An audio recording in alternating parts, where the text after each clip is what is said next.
ma andi l'œuf de poule. Alors bi muy génn kii ba Moodu ñëw à son hauteur mu daan ne asaw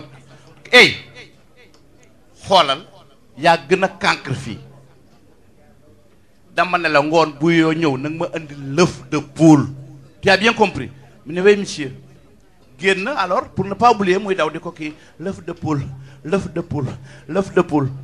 Et puis à 500 mètres de chez lui mu taseeg benn moroomam daanu jóg fàtte li mu doon répété toog fa di xalaat 15 minutes li ko ëwal ci bopp bi rek mooy lëf mu du prend lëf rek wuti këram lëf ñu fekk yaayam di tey mu ñëw rek si yaay yow lan la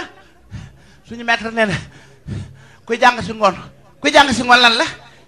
nee na kuy jàng si ngoon na nga andi lëf dañ ko jàng yaay laay da laa seen maître nee na lan waaye dañ koy jàng nee na kuy ñëw ngoon na nga andi lëf bu fekkee monsieur yi léegi lu baax la jël wala ak bandi fii benn fi nekk sa bàyyee ko moom.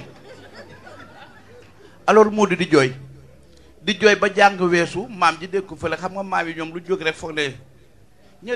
sama seet bi lu muy jooy ne ko yaay laaj ko lu muy laaj yow lan la monsieur yi daal ñoo ma jaaxal école uppeegul sax ñi bëgg laajam koppar mu ne ko yaay daal ki laaj ñu ko koppar laaj ko li ñu koy yéen seen monsieur lu mu leen laaj suñu maître nee na koy ñëw ngoon na nga andi lëf dañ ko jàng lëfi jàmm jogal ñu dem mu xëcc Moodu ñu ànd ak école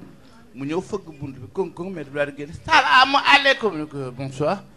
yaa jàngal sama sët bi mun ko woy Moodu woy sama élève la moom kan nee na xaw ma loo ko la mu ne woy maman ma leen waxoon tey ci ngoon ku ñëw ku nekk nag ma andi lëf de poule nag waa kay lëf loolu la wax kër ga nag benn jigéen nekk fa te yaayam dafa tukki waaye lëfal maam day ngi nii